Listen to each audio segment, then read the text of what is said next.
নমস্কার। সকালবেলা উঠে যদি পেট পরিষ্কার না হয় কি হবে? আপনার মন মেজাজ সব খারাপ থাকবে, আপনার বউয়ের সাথে অশান্তি হয়ে যাবে, আপনার ছেলে মেয়ে যদি এসে বলে বাবা কালকে স্কুলের ফিস জমা দিতে হবে, আপনি রেগে যাবেন। কেন? পেট ভালো যার কপাল ভালো তার।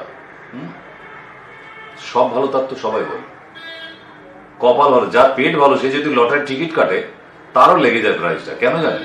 যার পেটটা ভালো তার সব ভালো। সিম্পল। আপনার ব্যাংকে 50 লাখ টাকা আছে, আপনার পেটটা ভালো না, জীবনে আপনার পটি ক্লিয়ার হয়নি, আপনার ওই 50 লাখ টাকা কাজেই লাগবে না। দূর, কি করবেন? ঠিক করতে পারবেন না। কেন? পেট ভালো নেই, তার মন ভালো নেই।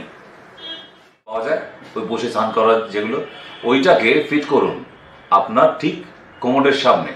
কোমরে বসে পা দুটো ওই টুলের উপর তুলে দিন। এতে আপনার পেটের সঙ্গে আপনার পায়ের অ্যাঙ্গেল হবে 45 ডিগ্রি থেকে 35 ডিগ্রি। এইটা হলেই অটোমেটিক্যালি আপনার পটি ক্লিয়ার হবে। জানতেন এটা? তাহলে কত সোজা প্রসেস। একটা টুল ছিল আপনার বাথরুমে, ব্যবহার করেননি, আপনার কোমরের সামনে ওটাকে রাখুন, পা দুটো টুলের উপর রাখুন, কোমরে বসুন, পটি ক্লিয়ার। পটি ক্লিয়ার আরেকটা কারণে হয়, বাথরুমে যাবার আগে মিনিমাম ½ লিটার থেকে 750 জল পান করে নিন। আপনি করেন না, আরো শিখিয়ে দিই। পটিতে যাবার আগে একটু চা পান করবেন, অনেকের অভ্যাস আছে।